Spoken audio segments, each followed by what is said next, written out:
اجمعین۔ معزز ناظرین کرام، سورۃ یاسین پارہ نمبر 23 کی آیت نمبر 29 سے ہم اپنے سبق کا آغاز کریں گے۔ یہاں سے آگے کچھ 1-1.5 رکوع میں اللہ رب العزت نے اپنی نشانیوں کا بیان فرمایا ہے۔ یہ بات فطرتی طور پر واضح ہے کہ انسان جب بھی کوئی چیز خریدتا ہے اور اس چیز کی تعریف کرتا ہے تو وہ اصل میں اس کے بنانے والے کی اور خالق اور مالک کی تعریف ہوتی ہے۔ زمین آسمان کے اندر جتنی نشانیاں ہیں، اللہ رب العزت نے ان کو بڑی ہی کاراگری سے، بڑی ہی کاراگری سے، بڑی ہی ترتیب کے ساتھ اور انتہائی لاجواب تخلیق فرمایا ہے۔ تو جس طرح ہم دنیا کی چیزیں بنانے والوں کی تعریفیں کرتے ہیں، تو ہم کیوں اللہ کی آیتیں دیکھنے کے بعد اللہ مالک کی اور اس کی کاراگری کی اور اس کی عظمت کی تعریفیں نہیں کرتے؟ انہی چیزوں کو یاد کروانے کے لیے اللہ رب العزت یہاں پر اپنی کچھ آیتیں بیان فرما رہے ہیں۔ اللہ رب العالمین فرماتے ہیں، سب سے پہلے تو جہاں پر ہماری آخری بات مکمل ہوئی کہ وہ قوم جنہوں نے اللہ کے نبیوں کا انکار کیا اور نبیوں کی تائید کے لیے جو بندہ آیا اس کو بھی قتل کر دیا، اللہ نے اس کو جنتوں میں داخل کر دیا، تو اس نے اللہ کی جنتوں میں پہنچ کے کہا کہ قال یا لیت قومی یعلمون، کاش کہ میری قوم جان لے کہ میرے اللہ نے مجھے کتنی عزت دی ہے، کتنی رحمتیں فرمائی ہیں، کتنا بڑا مقام عطا فرمایا ہے۔ تو اللہ رب العزت نے اس بندے کا بیان یہاں پر واضح فرمایا، اور اس کے بعد اللہ رب العالمین فرماتے ہیں کہ ہم نے کتنی قومیں جنہوں نے اللہ کی نافرمانی کی ان کو برباد کر دیا۔ وہ یہ مت سمجھے کہ کسی نبی کو، کسی اللہ والے کو قتل کر کے وہ حق کی دعوت کو دبا لیں گے، ایسا نہیں ہو سکتا۔ تو اس کے بعد اللہ رب العزت اپنی آیتوں کا بیان فرما رہے ہیں۔ اللہ رب العالمین فرماتے ہیں کہ وَآیَةٌ لَهُمُ الْأَرْضُ الْمَيْتَةُ أَحْيَيْنَاهَا وَأَخْرَجْنَا مِنْهَا حَبًّا فَمِنْهُ يَأْكُلُونَ کہ ان کے لیے جو میری نشانیاں ہیں ان میں سے ایک نشانی یہ ہے کہ یہ زمین جو ہے یہ مردہ ہے، لیکن ہم ہی اسے زندہ کرتے ہیں اور اس میں سے طرح طرح کا غلہ، اناج اور طرح طرح کی کھانے کی چیزیں ان لوگوں کے لیے ہی ہم پیدا فرماتے ہیں، ان لوگوں کے لیے ہی ہم پیدا کرتے ہیں، لیکن یہ اللہ کا شکر ادا نہیں کرتے۔ اور پھر اللہ فرماتے ہیں اسی مردہ زمین کے اندر ہم نے باغات بنا دیے، کھجوروں کے باغ، انگوروں کے باغ، طرح طرح کے میووں کے باغ، وفجرنا فیہا من العیون، اور زمین میں نہریں اور چشمے جاری کر دیے، کس لیے؟ لیأکلوا من ثمرہ وما عملتہ ایدیہم افلا یشکرون، تاکہ وہ ان پھلوں کو کھائیں، ان نعمتوں کو کھائیں، وما عملت ایدیہم، حالانکہ ان پھلوں کو، ان باغوں کو انہوں نے خود پیدا نہیں کیا، نہ وہ اس قابل تھے کہ وہ ایسا کر سکتے۔ اللہ رب العالمین فرماتے ہیں جب ان کو ایک بنی بنائی، پکی پکائی ایک بہترین چیز مل رہی ہے، افلا یشکرون، وہ شکر کیوں نہیں ادا کرتے؟ اور اس کے بعد اللہ رب العالمین فرماتے ہیں سبحان الذی خلق الازواج کلها مما تنبت الارض ومن انفسهم لا يعلمون، پاک ہے وہ ذات جس نے ہر چیز کے جوڑے بنائے، مما تنبت الارض ومن انفسهم، زمین کے اندر سے نکلنے والی کئی چیزیں ان کے جوڑے مالک نے بنائے، درختوں کے جوڑے، زمین سے نکلنے والی چیزوں کے جوڑے، طرح طرح کی اجناس کے جوڑے۔ اور پھر اللہ رب العالمین فرماتے ہیں وَمِنْ أَنفُسِهِمْ، سب سے بڑھ کے کہ ہم نے ان کے اپنے آپ کے اندر جوڑے بنا دیے ہیں، کہ ایک باپ اور ایک ماں کی اولاد سے پیدا کیا لیکن جوڑے بنا دیے۔ انسان کی زندگی کی تکمیل ہی اللہ رب العزت نے، دنیا کی زندگی کی تکمیل ہی جوڑے کی شکل میں فرمائی ہے۔ یاد رکھیں، وہ مرد جو کہتا میں اکیلے زندگی گزار لوں گا اور وہ عورت یہ کہتی ہے میں اکیلے زندگی گزار لوں گی، یہ دنیا کے سب سے بڑے جاہل اور بے وقوف ہیں۔ اللہ رب العالمین نے ایک نظام بنا دیا ہے اور کوئی چیز اس نظام فطرت کے خلاف چل ہی نہیں سکتی، اور اگر کوئی چلنے کی کوشش کرے گا تو زندگی کا ایک وقت گزرنے کے بعد وہ اس اعتراف پر مجبور ہو جائے گا کہ میں نے اپنی زندگی کو برباد کر دیا ہے۔ اور کیوں برباد کیا ہے؟ کیونکہ میں نے اپنے مالک کے قانون فطرت کی مخالفت کی، اس کے نظام کی مخالفت کی، اس کے نظام سے اگینسٹ اور مخالف چلا۔ اللہ کی قسم آج میں ذلیل و رسوا ہو رہا ہوں۔ اس لیے یاد رکھیں یہ جملہ کہنا ہی غلط ہے اور ایسا کرنا تو اور بڑی غلطی ہے۔ اور اسی لیے رسول اللہ صلی اللہ علیہ وسلم نے فرمایا کہ خیر متاع الدنیا المرأة الصالحہ، بہترین دنیا کا ساز و سامان وہ جوڑا ہے جس کے ذریعے سے انسان کی زندگی پوری ہوتی ہے۔ اذا نظر الیہا سرتہ، جب اس کو دیکھے تو خوش ہو جائے، واذا غاب عنہا حفظتہ، اور جب وہ اس سے غائب ہو تو اس کے مال کی، جان کی، عزت کی، اس کی اولاد کی حفاظت کرنے والی ہو۔ اور اس کے بعد اللہ رب العالمین فرماتے ہیں وَآیَةٌ لَهُمُ اللَّيْلُ نَسْلَخُ مِنْهُ النَّهَارَ فَإِذَا هُمْ مُظْلِمُونَ، اور میری نشانیوں میں سے ایک نشانی جو ان کے اوپر میں ثابت کر رہا ہوں، واضح کر رہا ہوں، لیکن یہ دیکھتے نہیں، وہ نشانی کیا ہے کہ ہم ان کے اوپر سے دن کو کھینچ لیتے ہیں۔ یہ دن ہے اور یہ اوپر رات، اللہ فرماتے ہیں یوں ہم پردہ اسکرین سے، پردے سے دن کو کھینچ لیتے ہیں۔ فَإِذَا هُمْ مُظْلِمُونَ، اور آن ہی آن ہیں، لمحوں ہی لمحوں میں آسمانوں کے اوپر اندھیرے چھا جاتے ہیں۔ کون ہے جو ایسا کر سکتا ہو؟ کون ہے جو ایسا کر سکتا ہے؟ اللہ تیرے علاوہ کوئی ایسا نہیں ہے جو ایسا کر سکتا ہو۔ اس کے بعد اللہ رب العالمین نے اور نشانی بیان فرمائی کہ وَالشَّمْسُ تَجْرِي لِمُسْتَقَرٍّ لَهَا ذَلِكَ تَقْدِيرُ الْعَزِيزِ الْعَلِيمِ۔ اللہ فرماتے ہیں یہ سورج، یہ چاند، ہم نے ان کا ایک نظام طے کر دیا ہے، ایک مقررہ ٹھکانہ منزل طے کر دی ہے، اس کے اوپر چل رہا ہے، چاند اپنی منزل پر چل رہا ہے، حتیٰ عاد کالعرجون القدیم، یہاں تک کہ اللہ رب العالمین فرماتے ہیں یہاں تک کہ وہ دوبارہ پرانی کھجور اور پیڑھی ڈنڈی کی طرح واپس ہو جاتا ہے۔ یعنی کیا مطلب؟ بالکل یوں پتلا چاند، اور پھر کرتے کرتے کرتے منزلیں طے کرتے کرتے پورا ہو جاتا ہے، پھر دوبارہ واپسی کی طرف لوٹ جاتا ہے۔ یہ منازل اللہ رب العالمین نے طے کر دی ہیں، ڈیٹ کا تعین، وقت کا تعین، ٹائم کا تعین سورج اور چاند میں اللہ رب العالمین نے فرما دیا ہے۔ اللہ رب العالمین فرماتے ہیں کہ للشمس ينبغي لها ان تدرك القمر ولا الليل سابق النهار، سورج اپنی معاملے پہ چل رہا ہے، چاند اپنے معاملے پہ چل رہا ہے۔ للشمس ينبغي لها ان تدرك القمر، سورج چاند پر غالب نہیں آ سکتا، چاند سورج پر غالب نہیں آ سکتا، دونوں کا اپنا اپنا ایک مقررہ سسٹم ہے، اس کے مطابق وہ چل رہے ہیں۔ ولا الليل سابق النهار، اور نہ ہی رات جو ہے وہ دن کے اوپر غالب آنے والی ہے، دن کے اوپر سبقت لے جانے والی ہے۔ جو سسٹم اللہ نے بنا دیا ہے اسی کے مطابق یہ سب کچھ چلتا ہے، اور دنیا کا کوئی انسان، دنیا ساری مل کے یہ سسٹم تخلیق نہیں فرما سکتی جو اللہ مالک نے انسانوں کے لیے فرما دیے ہیں۔ اور اس کے بعد اللہ رب العالمین فرماتے ہیں وَكُلٌّ فِي فَلَكٍ يَسْبَحُونَ، اور تم سب کے سب، یہ ساری کی ساری چیزیں جتنے ہیں ایک دائرہ بنا دیا ہے ہم نے، ایک سسٹم بنا دیا اور اس کے اندر چل رہے ہیں۔ جس طرح سے اللہ نے ان کی سسٹم کو متعین کیا ہے وہ اسی کے مطابق چل رہے ہیں، نہ ایک لمحہ آگے نہ پیچھے، یہ اس اللہ کی تقسیم ہے۔ اور اس کے بعد اللہ رب العالمین فرماتے ہیں وَآیَةٌ لَهُمْ أَنَّا حَمَلْنَا ذُرِّيَّتَهُمْ فِي الْفُلْكِ الْمَشْحُونِ، ہم نے ان کی نسلوں کو بڑی کشتی میں سوار کیا۔ یہ اللہ کی نشانی ہے سمندر میں کشتی کا چلنا، سوئی پانی میں ڈوب جاتی ہے، بڑی بڑی کشتیاں پہاڑوں کی طرح، کل جبال قرآن کہتا ہے یہ پہاڑوں کے جیسی بڑی بڑی کشتیاں یہ سمندروں میں تیرتی پھرتی ہیں، یہ صرف اللہ رب العالمین کی کاراگری اور قدرت ہے اور اس کے حکم سے ہے۔ وَخَلَقْنَا لَهُم مِّن مِّثْلِهِ مَا يَرْكَبُونَ، اور اللہ رب العالمین فرماتے ہیں اور ہم نے ان کے جیسے ہی کئی مخلوقیں بنائیں، اور جن چیزوں کو ان کے ساتھ ہی ہم نے کشتی میں سوار کر دیا۔ یہ اشارہ نوح علیہ السلام کے واقعے کی طرف ہے۔ سب سے پہلے جب کشتی بنائی تو ہر چیز کا جوڑا جوڑا اللہ نے کہا اس میں سوار کر لو، تو یہ اللہ کی طرف سے اشارہ ہے کہ پہلی کشتی سے لے کے آج تک اور آج سے قیامت تک یہ ساری کشتیاں جن میں تم سواریاں کرتے ہو، سامان لے کے جاتے ہو، بار برداری کے کام کرتے ہو، جانور لے کے جاتے ہو، اپنے آپ کو لے کے جاتے ہو، یہ سارے اللہ کی نشانیوں میں سے نشانیاں ہیں۔ اگر اللہ چاہے ہواؤں کو روک دے، یہ کشتیاں سمندر کے اندر جام ہو کے رہ جائیں، وہیں پہ گل سڑ جائیں، ایک ذرہ آگے حرکت نہ کر سکیں، یہ ذرہ بھی آگے نہ چل سکیں، یہ اللہ رب العالمین کی کاراگری اور قدرت ہے۔ اور اللہ رب العالمین فرماتے ہیں وَإِن نَّشَأْ نُغْرِقْهُمْ فَلَا صَرِيخَ لَهُمْ، اگر ہم چاہیں تو ان کو غرق کر دیں، فَلَا صَرِيخَ لَهُمْ، کوئی ان کی چیخ و پکار سننے والا بھی نہ ہو۔ اللہ اکبر۔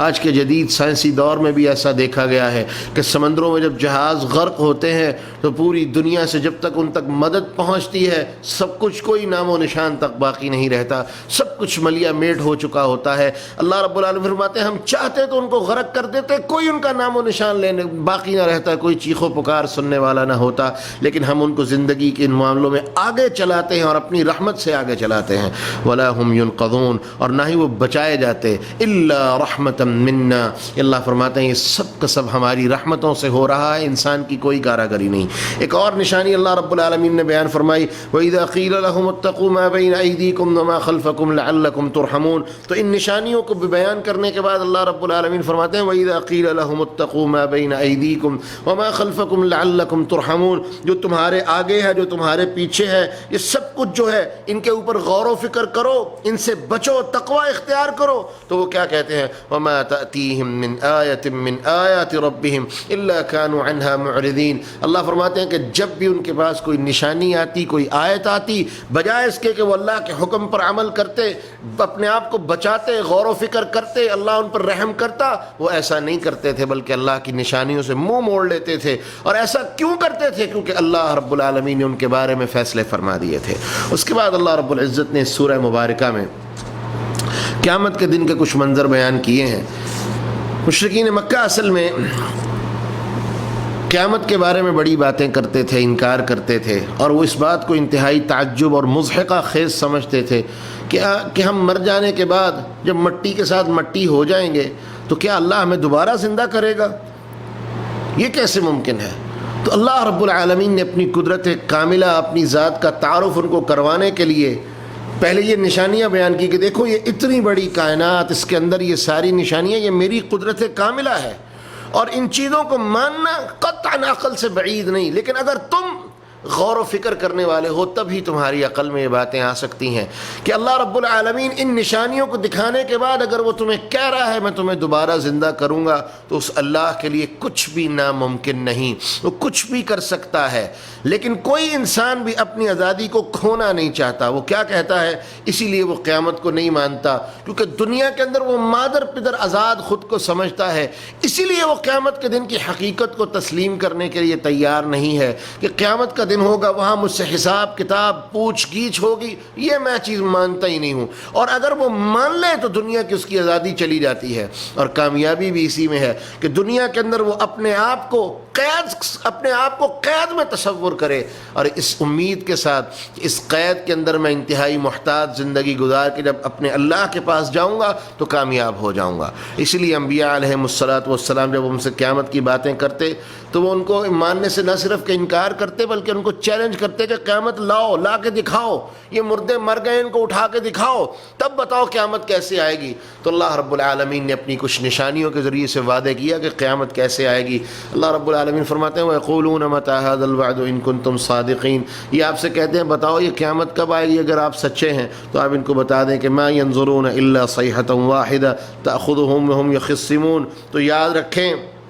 مَا يَنظُرُونَ إِلَّا صَيْحَةً وَاحِدَةً، وہ نہیں انتظار کرتے مگر ایک ہی چیخ کا، کہ قیامت صرف ایک چیخ کی طرح آئے گی، ایک چیخ ہوگی، ایک سور کے اندر وہ سور پھونکا جائے گا تو کیا ہوگا؟ تأخذهم وهم يخصمون، اور وہ ان کو پکڑ لے گی، یہ آپس میں جھگڑ رہے ہوں گے، یہ ایک دوسرے سے جدا بھی نہیں ہوں گے، اتنا لمحہ اور فرصت بھی اللہ ان کو نہیں دے گا، اور ان کے اوپر وہ چیخ وارد ہو جائے گی، اللہ کا حکم وارد ہو جائے گا. فلا يستطيعون توصية ولا إلى أهلهم يرجعون. اور وہ اتنی اچانک آئے گی کہ نہ تو وصیت کر سکیں گے، نہ نصیحت کر سکیں گے، نہ کوئی نصیحت ان کو فائدہ دے گی، اور نہ ہی اپنے گھر والوں تک پہنچ سکیں گے کہ ان کو آخری مرتبہ دیکھ لیں، ان کی مدد کر لیں، ان کے پاس چلے جائیں اور اپنے آپ کو محفوظ تصور کر لیں. ایسا کچھ بھی نہیں ہوگا.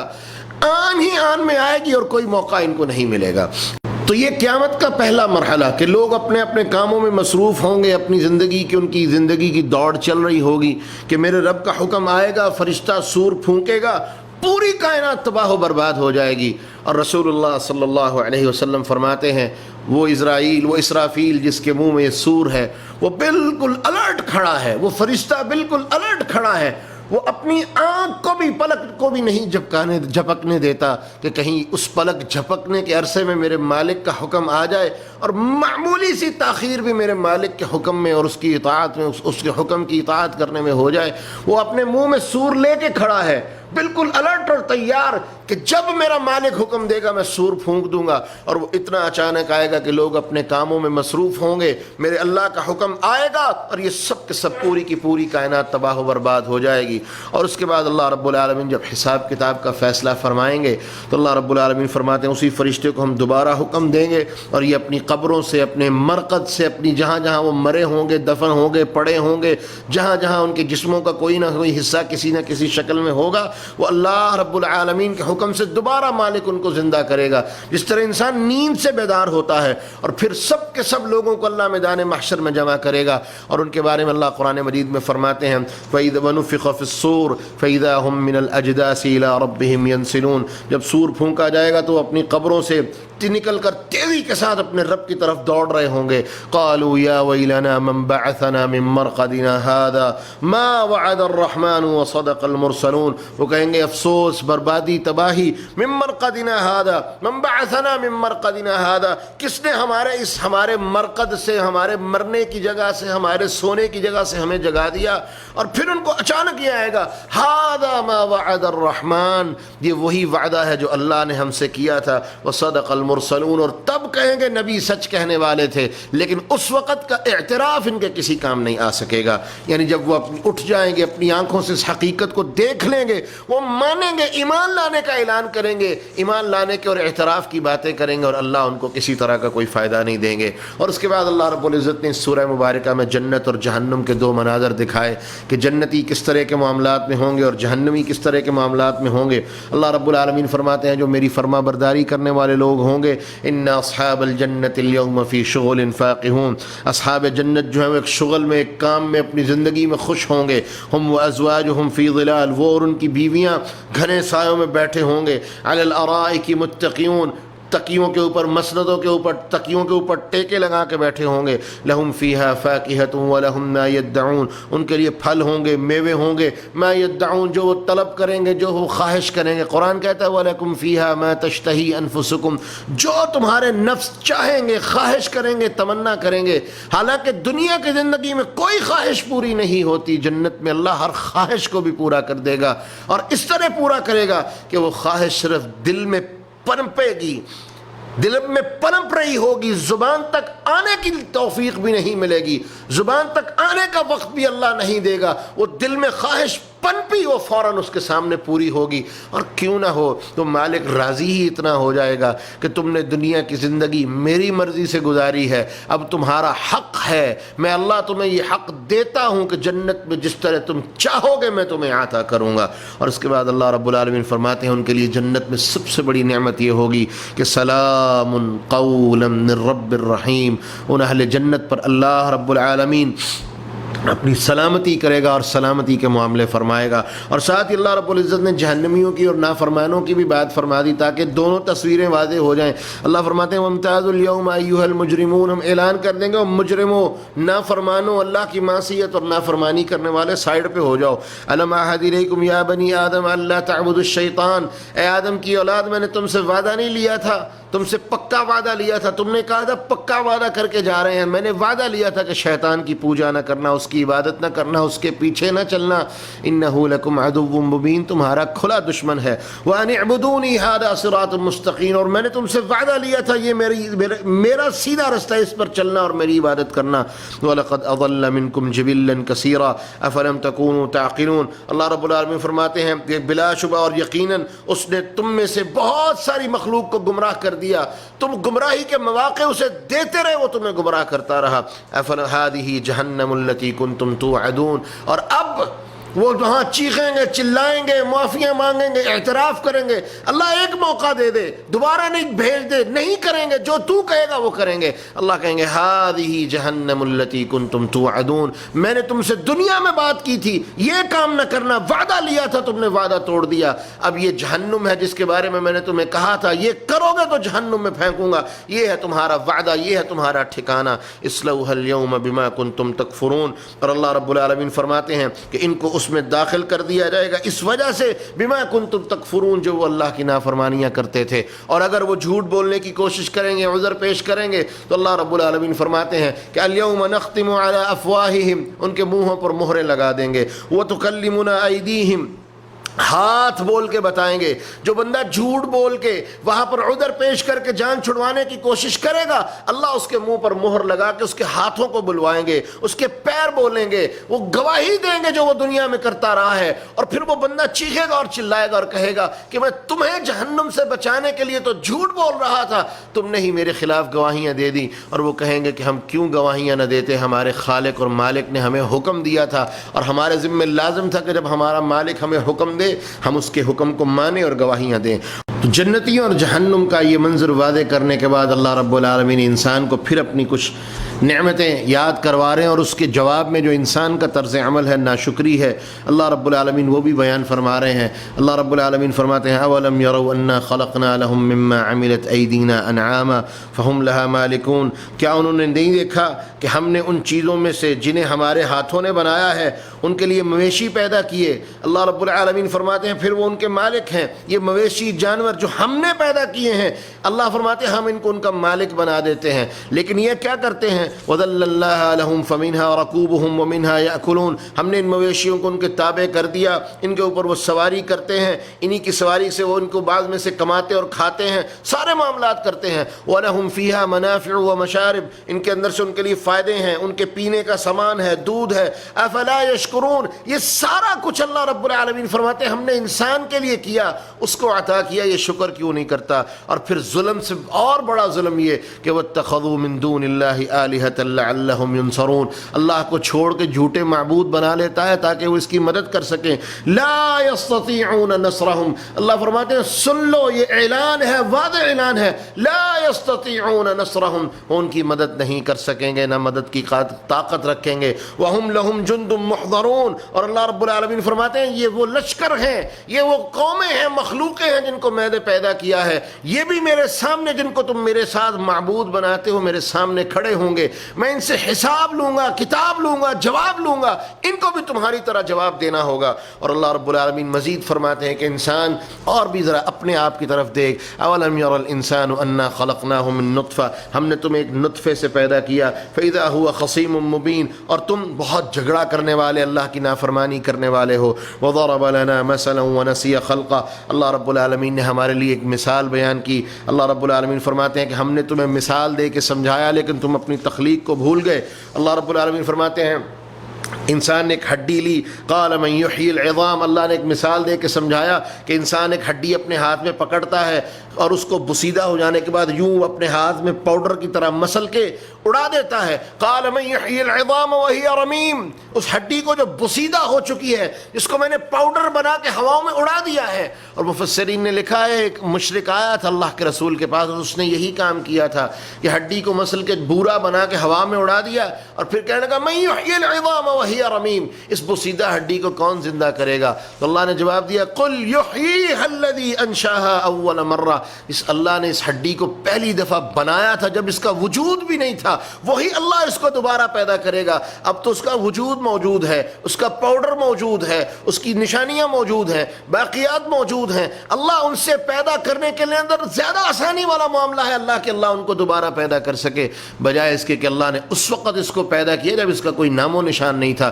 اللہ کے لیے کوئی مشکل نہیں ہے۔ وَهُوَ بِكُلِّ خَلْقٍ عَلِيمٌ، اور اللہ اپنی مخلوق کے بارے میں، اس کی تخلیق کے بارے میں خوب جاننے والا ہے کہ کس کو کس طرح پیدا کیا اور دوبارہ پیسے پیدا کرنا ہے۔ اور اللہ رب العالمین اس سورہ مبارکہ کے آخر میں بیان فرماتے ہیں، انہی نشانیوں کا تسلسل بیان فرماتے ہوئے فرماتے ہیں، انہی نصیحتوں کا تسلسل بیان فرماتے ہوئے فرماتے ہیں اَوَلَيْسَ الَّذِي خَلَقَ السَّمَاوَاتِ وَالْأَرْضِ، کیا یہ دیکھتے نہیں ہیں کہ وہ اللہ جس نے آسمانوں اور زمینوں کو پیدا کیا، بِقَادِرٍ عَلَىٰ أَن يَخْلُقَ مِثْلَهُمْ، کہ اللہ رب العالمین وہ قادر ہے کہ وہ انہی کی مثل، انہی جیسی مخلوق کو اور پیدا کر دے۔ بلا وهو الخلاق العلیم، کیوں نہیں، وہ بالکل پیدا کر سکتا ہے، وہ خالق ہے، زبردست پیدا کرنے والا ہے اور جاننے والا ہے۔ اور جان لو اللہ رب العالمین کے لیے کوئی چیز مشکل نہیں ہے، وہ اپنی مخلوقوں کے بارے میں اتنا اختیار رکھتا ہے، اتنی طاقت رکھتا ہے کہ انما امرہ اذا اراد شیئا، جب وہ کسی چیز کا ارادہ کر لے تو صرف اتنا عرصہ اس کو چاہیے،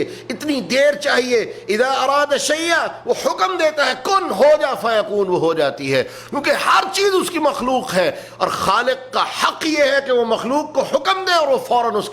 اس کے سامنے اپنے آپ کو اطاعت میں جھکا دے، فوراً اس کے حکم کو تسلیم کر لے اور مکمل کر دے۔ اور اللہ رب العالمین فرماتے ہیں فسبحان الذی بیدہ ملکوت کل شیء، پاک ہے وہ ذات جس کے ہاتھ میں ہر چیز کی طاقتیں ہیں، ہر چیز کی کامل مکمل کامل بادشاہی اس کے ہاتھ میں ہے، وَإِلَيْهِ تُرْجَعُونَ، اور لوگوں تم نے اسی کی طرف لوٹ کے جانا ہے۔ تو جیسے شروع میں عرض کیا تھا کہ سورہ مبارکہ میں اللہ رب العالمین نے اپنی بے بہا نشانیوں کا ذکر کیا اور انسانوں کو مخاطب کر کے اپنی نشانیوں کو سمجھایا، پھر جنت اور جہنم کی باتیں کی اور ڈرایا، اور پھر آخر میں دوبارہ اللہ رب العالمین نے اپنی قدرت کاملہ کی کچھ نشانیاں اس کو سمجھا کے اس سورہ مبارکہ کا اختتام فرما دیا۔ اس کے بعد سورۃ الصافات، سورۃ الصافات یہ مکہ کے بالکل آخری دور میں نازل ہوئی، جب رسول اللہ صلی اللہ علیہ وسلم کی دعوت کا انتہا کا مذاق اڑا دیا گیا، قرآن کے بارے میں طرح طرح کی باتیں کی گئیں، اور اس کے اوپر پھر اللہ رب العالمین نے سورہ مبارکہ نازل فرما کے مشرکین مکہ کو زبردست قسم کی تنبیہ کی، اور اس کے ساتھ ساتھ اللہ رب العالمین نے اہل ایمان پر اور انبیاء علیہم الصلاۃ والسلام پر اللہ رب العالمین نے بار بار اپنے انبیاء کا ذکر کیا، ان کی اطاعتوں کا ذکر کیا کہ وہ کس طرح اللہ کے حکم کی اطاعت کرنے والے لوگ تھے، اور اللہ نے ان کے اوپر جو اپنے انعامات کیے اس کا ذکر اللہ رب العالمین نے سورہ مبارکہ میں کیا۔ اس سورہ مبارکہ کی ابتدا میں کچھ فرشتوں کی باتیں ہیں، پھر آگے اللہ نے کچھ اپنی نشانیوں کی باتیں کی، پھر جنت کے بڑے خوبصورت مناظر اللہ نے ہمیں دکھائے اور سمجھائے، پھر کچھ اپنی نعمتوں کی باتیں کی، پھر انبیاء علیہم الصلاۃ والسلام، سیدنا نوح، سیدنا ابراہیم علیہ السلام، موسیٰ علیہ السلام، الیاس علیہ السلام، لوط علیہ السلام، یونس علیہ الصلاۃ والسلام، اور پھر آخر پر اللہ رب العالمین نے اپنے رسولوں کا جو مقام اور مرتبہ ہے وہ اس کے بارے میں بات کر کے، اور اللہ ان کی کیسے مدد اور نصرت کرتا ہے، یہ باتیں بات کر کے اللہ رب العالمین نے سورہ مبارکہ کا اختتام فرمایا۔ تو اللہ رب العالمین فرماتے ہیں سب سے پہلے تو ہم نے ان مکہ والوں کی سوچ کا رد کر دیا جو یہ کہتے تھے کہ قرآن جو ہے وہ نبی جا کے کاہنوں سے یہ خبریں لے کے آتے ہیں یا کاہن آپ کو آ کے بتاتے ہیں، وہ رد اللہ نے کیا، اور اس کے ساتھ ساتھ جو یہ کہتے تھے کہ یہ شیطان آسمانوں سے جا کے خبریں لاتے ہیں اور آ کے اللہ کے رسول کو بتاتے ہیں، تو اللہ نے ان تمام چیزوں کا رد، یہ پہلے بھی 2 دفعہ یہ بات گزری ہے، دوبارہ اللہ اس کا رد فرما رہے ہیں، بار بار رد فرما رہے ہیں تاکہ کسی کے ذہن میں کوئی شک شبہ، کسی طرح کا کوئی گمان باقی نہ رہ جائے۔ رب العالمین اس سورہ مبارکہ کے ابتدا میں ہی قسمیں اٹھا رہے ہیں فرشتوں کی۔ اللہ رب العالمین فرماتے ہیں والصافات صفا، قطار در قطار صفیں بنانے والے اللہ کے سامنے اطاعت اور فرما برداری کے ساتھ کھڑے ہو جانے والے فرشتوں کی قسم، فالزاجرات زجرا، اور پھر اللہ رب العالمین کے حکم سے جو ڈرانے والے ہیں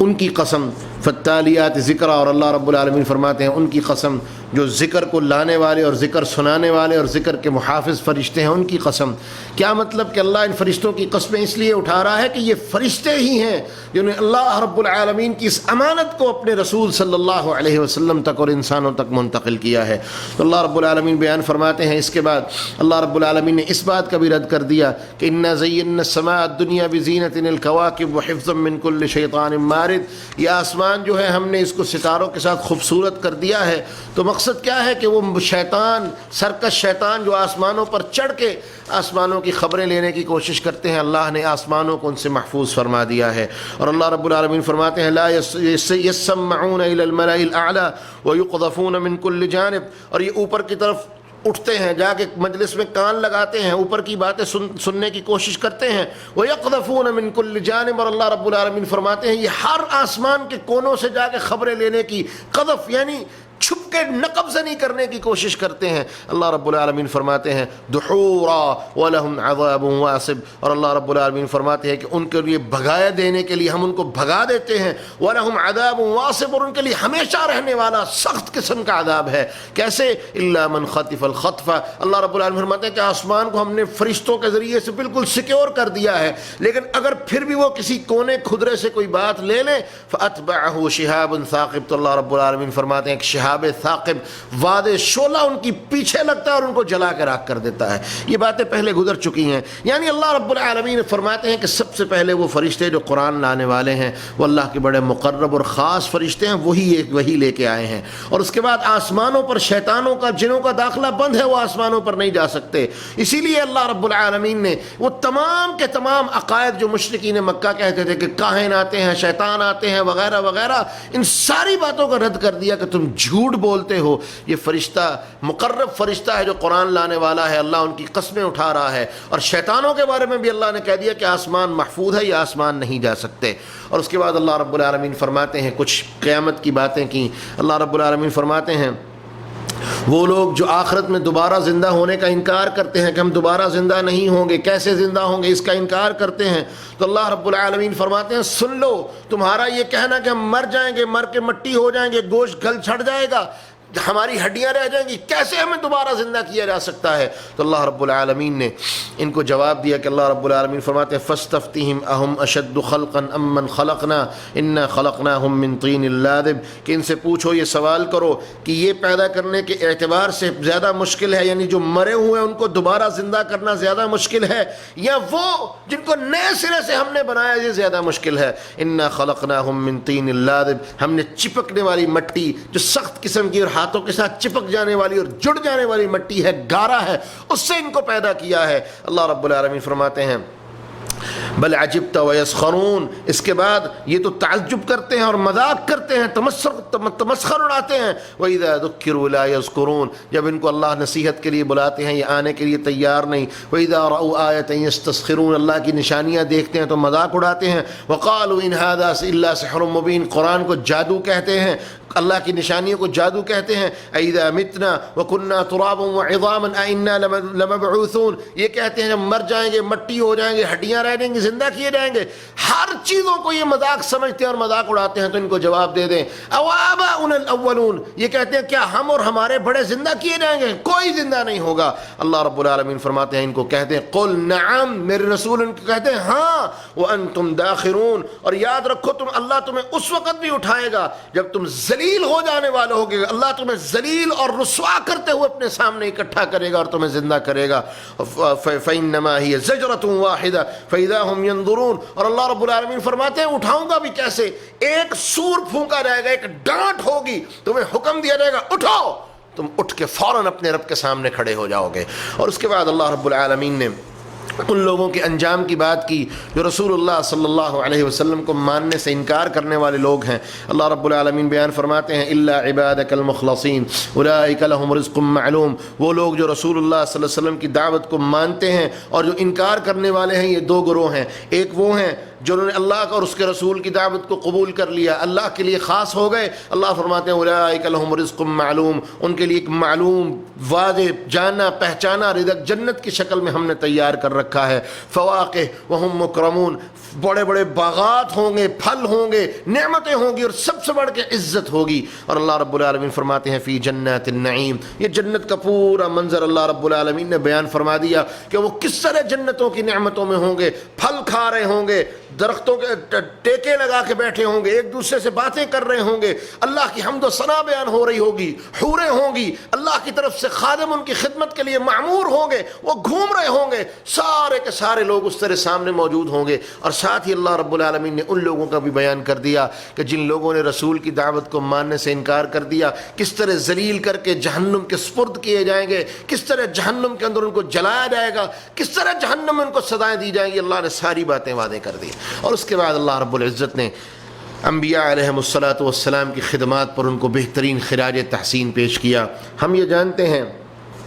کہ حق و باطل کی اس کشمکش میں انبیاء علیہم السلام کا کردار نہایت قابل تحسین ہے۔ ان لوگوں نے ماریں کھائیں، جنہوں نے مخالفوں کی بڑی بڑی اور مخالفت کی بڑی بڑی آندھیوں کا مقابلہ کیا، مصائب کے طوفان برداشت کیے، ظلم و جبر کو برداشت کیا، یہاں تک کہ ہر سرکش اور نافرمان جو بڑے سے بڑا تھا ان تک بھی اللہ کی توحید کی دعوت کو پہنچایا، اور اس رستے میں آنے والی ہر رکاوٹ کو انہوں نے پھلانگتے ہوئے اللہ کی توفیق سے انہوں نے جا کے لوگوں تک اللہ کی دعوت کو پہنچایا۔ اور یہی وہ مبارک ہستیاں ہیں جن کی قربانیوں کا، جن کی محنتوں کا ذکر اللہ رب العالمین نے اس سورہ مبارکہ میں کیا۔ سب سے پہلے اس سورت میں سب سے تفصیل کے ساتھ ذکر، سب سے پہلے نوح علیہ السلام کا کچھ قصہ ہے کہ کس طرح انہوں نے اپنی قوم کو دعوت دی۔ چونکہ یہ قصے پہلے کچھ اشارتاً گزر چکے ہیں، دوبارہ تفصیل میں نہیں جائیں گے، البتہ جو نئی بات قصوں میں آئے گی وہ ضرور بیان کروں گا۔ نوح علیہ السلام کے قصے میں یہاں کوئی نئی بات نہیں ہے۔ اس کے بعد سیدنا ابراہیم علیہ السلام کے قصے میں یہاں ایک نئی بات آئی ہے کہ ابراہیم علیہ السلام کو جب قوم نے جلا دیا، اللہ نے وہاں سے نجات دی، پھر اللہ رب العزت نے ان کو اپنی اولاد کو اللہ نے بیٹا دیا، پہلی دفعہ بیٹا بڑھاپے میں ملا۔ اس کے بعد اللہ رب العالمین نے ابراہیم علیہ السلام کو اپنے ساتھی سہارے کی ضرورت تھی بیٹے کی شکل میں. اللہ نے حکم دیا جاؤ اپنی بیوی اور بچے کو بالکل کھلے چٹیل میدان میں واد غیر ذی زرع وہاں چھوڑو. چھوڑ دیا اللہ کے حکم پر. جب بیٹا جوان ہوا تو ابراہیم علیہ السلام وہاں پر آئے اور اپنے بیٹے سے آ کے اللہ کا ایک حکم بیان کیا. انہوں نے کہا بیٹا میں تمہارے پاس آیا ہوں اور دیکھو میں اللہ کا ایک خواب لے کے تمہارے پاس آیا ہوں. فلما بلغ معه السعی ابراہیم علیہ السلام کو آ کے کہا کہ بیٹا یہ کب کی بات ہے جب ابراہیم کے بعد سر سفید ہو چکے تھے, بوڑھے ہو چکے تھے اور بوڑھے باپ کو اولاد کے سہارے کی ضرورت تھی, لیکن یہاں اللہ حکم دے رہا ہے کہ ابراہیم اپنے اس بیٹے کو قربان کرو. قرآن کہتا ہے قال یا بنی انی ارا فی المنام. ابراہیم علیہ السلام نے اپنے بیٹے سیدنا اسماعیل علیہ السلام کو کہا بیٹا میں خواب دیکھ رہا ہوں انی اذبحک کہ میں تمہیں ذبح کر رہا ہوں. فانظر ماذا ترى بیٹا بتا تیری کیا رائے ہے, تو کیا کہتا ہے. قال یا ابت افعل ما تؤمر ابا جان جو حکم اللہ نے آپ کو دیا ہے فوراً اس پر عمل کریں, میری طرف سے ایک لمحے کی بھی تاخیر نہیں ہے. ستجدنی انشاءاللہ من الصالحین من الصابرین. آپ مجھے صبر کرنے والوں سے پائیں گے, کیونکہ اللہ کے حکم پر انسان کے دل کو اللہ کا حکم اچھا لگے یا نہ لگے, لیکن صرف یہ سمجھ کے کہ میرے مالک کا حکم ہے اس پر سرخم تسلیم کر دے, اس پر صبر کر لے. یہ صبر کا سب سے بڑا مقام ہے. کہا ستجدنی انشاءاللہ من الصابرین, آپ مجھے صبر کرنے والا پائیں گے.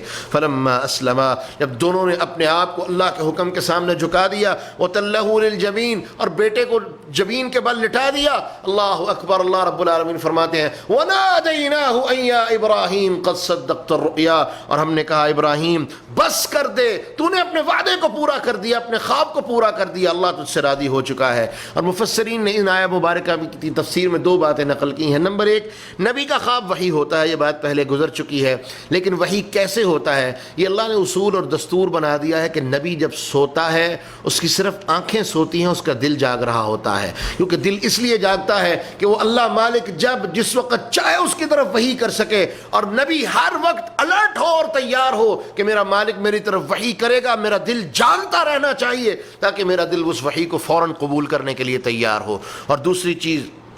کہ سیدنا ابراہیم علیہ السلام نے ہر طرح سے اپنے مالک کے سامنے اس کی بندگی کا اظہار کر دیا. توحید کے تمام سبق ابراہیم علیہ السلام نے ہمیں سکھا دیے, کس طرح سے کہ اللہ میرا جی چاہتا ہے نہیں چاہتا, لیکن میں ایک بات جانتا ہوں کہ میرے جسم کے انگ انگ میں, میرے جسم کے ایک ایک روح میں تیری بندگی سرایت کر جائے, جس طرح تو حکم دے میں تیرے حکم کے سامنے سرخم تسلیم کروں. یہاں تک کہ میرے مالک نے کہہ دیا وَإِذِ ابْتَلَىٰ إِبْرَاهِيمَ رَبُّهُ بِكَلِمَاتٍ فَأَتَمَّهُنَّ, میں نے کئی طرح سے ابراہیم کو آزمایا, ہر آزمائش پہ ابراہیم پورا اترے, ہر کسوٹی پہ ابراہیم پورے اترے. اور اسی لیے اللہ رب العالمین نے ابراہیم علیہ السلام کا ذکر اپنی توحید کے سبق میں سب سے اوپر رکھا ہے. اس کے بعد سیدنا موسیٰ علیہ السلام کا ذکر ہوا, ہارون علیہ السلام کا ذکر آیا, لوط علیہ السلام کا, الیاس علیہ السلام کا, پھر یونس علیہ السلام کا ذکر تھوڑی سی تفصیل کے ساتھ آیا. لیکن یہ سارے کا سارا ذکر سورہ انبیاء میں اور سورہ یونس میں گزر چکا ہے کہ کس طرح یونس علیہ السلام اپنی قوم سے ناراض ہو کے گئے, قوم کو اللہ نے سمجھ دے دی, انہوں نے معافی مانگ لی, اور یونس علیہ السلام کے ساتھ کیا ہوا یہ سارے ذکر پیچھے گزر چکے ہیں. تو اس سورہ مبارکہ کے اختتام میں اللہ رب العالمین نے قانون مشرکین مکہ کے سامنے وعدے کر دیا اور اپنے رسولوں کو پیغام دے دیا. اللہ رب العالمین فرماتے ہیں کہ جب کفار مکہ کی مخالفت خوب عروج پر تھی اور اللہ رب العالمین ان ساری چیزوں کو جاننے والے تھے, تو انہوں نے یہاں تک کہہ دیا کہ ہم محمد کو معاذ اللہ قتل کر دیں گے, ان کی دعوت کو برباد کر دیں گے. تو اللہ رب العالمین نے پھر ایک قانون کا اعلان کیا جو ہمیشہ سے تھا. اللہ رب العالمین فرماتے ہیں وَلَقَدْ سَبَقَتْ كَلِمَتُنَا لِعِبَادِنَا الْمُرْسَلِينَ, ہمارا یہ فیصلہ, ہمارا یہ قانون, ہمارا یہ دستور اپنے پچھلے نبیوں کے بارے میں گزر چکا ہے. پہلے سے یہ دستور ہے جو جاری ہے, سنت اللہ ہے جو چلتی آ رہی ہے, تم بھی سن لو. انہم لہم المنصورون, یہ میرے سارے کے سارے نبی ہر حال میں ان کی مدد کی جائے گی, ان کی مدد ہمارے ذمہ لازم ہے, کیونکہ جب یہ اپنے آپ کو تن من دھن کے ساتھ اللہ کے لیے وقف کر دیتے ہیں تو میں اللہ نے اپنے اوپر لازم کر لیا ہے کہ میں ان کی مدد کروں گا. اور یہ دستور اور طریقہ بنا دیا گیا ہے کہ انہم لہم المنصورون, یہ ضرور مدد کیے جائیں گے. وان جندنا لہم الغالبون, اور جان لو ہمارا ہی لشکر جو اللہ کا لشکر ہے, حزب اللہ ہے, اللہ کی جماعت ہے, اللہ والے ہیں, انہم ہم الغالبون, یہی غالب آنے والے ہیں. اور اللہ نے حکم دیا فتول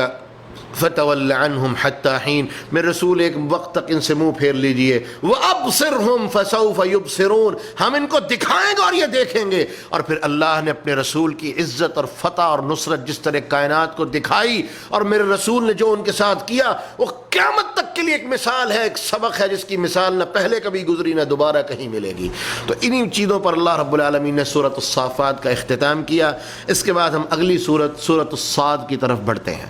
سورۃ الصاد کا پس منظر اور اس کی ابتدائی آیتوں کا پس منظر کچھ اس طرح سے ہے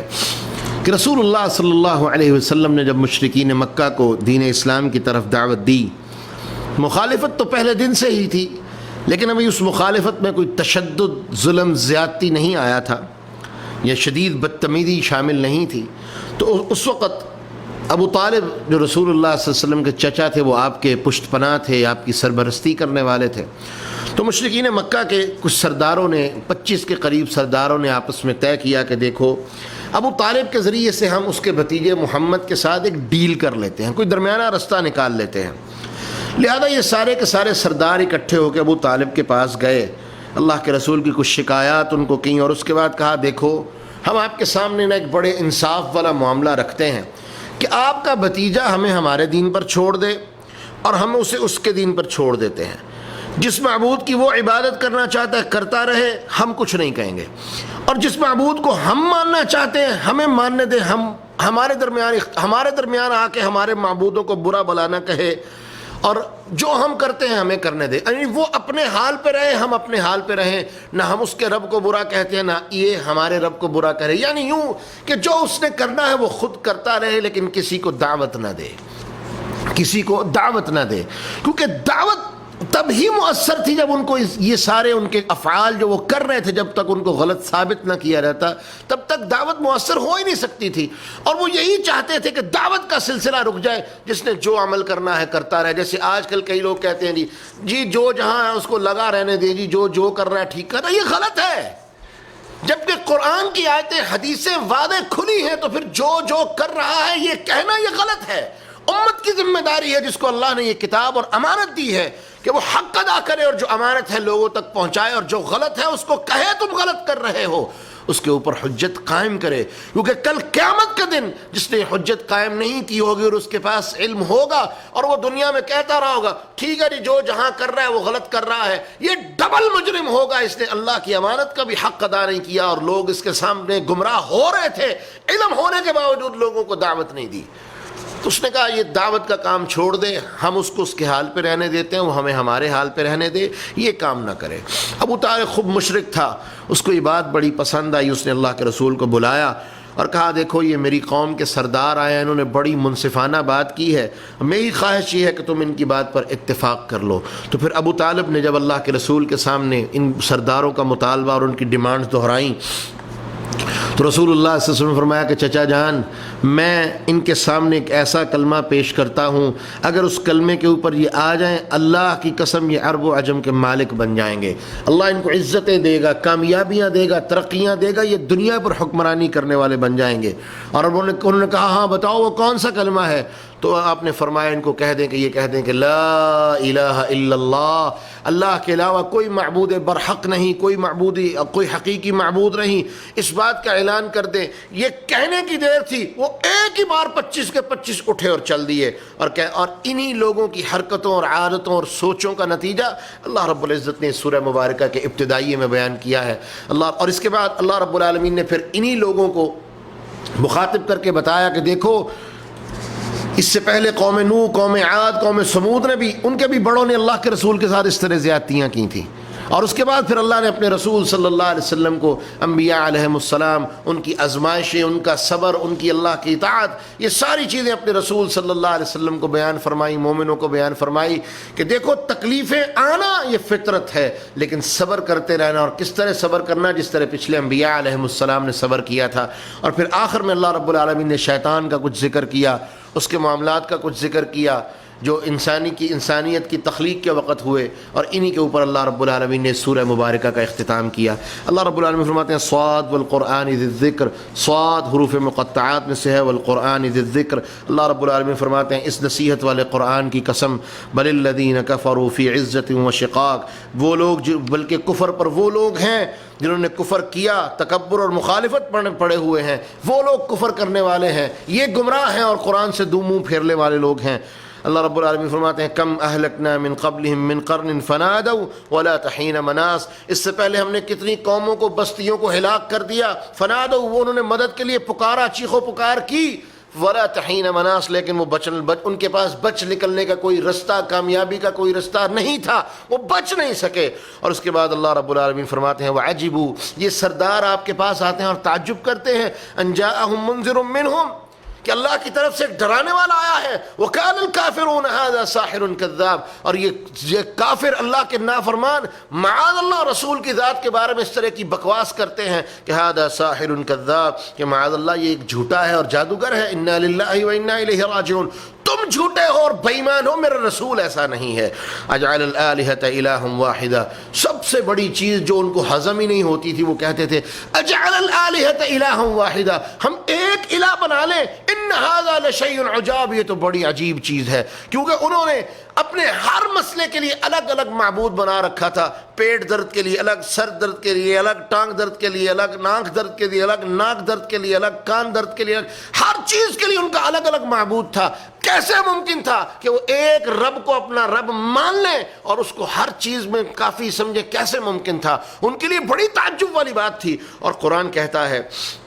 وَانطَلَقَ الْمَلَأُ مِنْهُمْ أَنِ امْشُوا، جب آپ نے ان کو یہ دعوت دی کہ ایک اللہ کو مان لو، وَانطَلَقَ الْمَلَأُ مِنْهُمْ أَنِ امْشُوا، یہ سارے کے سارے سردار اٹھے اور چل دیے اور کیا کہنے لگے وَاصْبِرُوا عَلَىٰ آلِهَتِكُمْ، اپنے معبودوں پر ڈٹے رہو، ان کی عبادت کرتے رہو، ان کی پرستش کرتے رہو، إِنَّ هَذَا لَشَيْءٌ يُرَادُ، یہ تو بڑی ہی عجیب و غریب چیز ہے جو یہ سنا رہا ہے، یہ تو ایسی بات ہے جس کا کہیں تذکرہ بھی نہیں ہے، مَا سَمِعْنَا بِهَذَا فِي الْمِلَّةِ الْآخِرَةِ، ہم نے کسی ملت میں کوئی ایسی بات نہیں سنی، کسی قوم میں ایسی بات نہیں سنی کہ وہ قوم ایک اللہ کی عبادت کرتی ہو، ان ھذا الا اختلاق، یہ تو محض بنائی ہوئی باتیں ہیں، بناوٹی باتیں ہیں، ان کا حقیقت سے کوئی تعلق نہیں۔ تو اللہ رب العالمین ان کی پوری منظر کشی سورہ مبارکہ کا شروع میں بیان فرمائی، اور اس کے بعد اللہ رب العالمین فرماتے ہیں کہ دیکھو جس طرح تم میرے رسول کی نافرمانی کر رہے ہو پہلی قوموں نے بھی ایسے کیا تھا۔ تو اللہ فرماتے ہیں کذبت قبلہم قوم نوح وعاد وفرعون ذو الاوتاد، قوم نوح علیہ السلام نے بھی قوم نوح کو جھٹلایا تھا، قوم ہود نے، قوم عاد نے،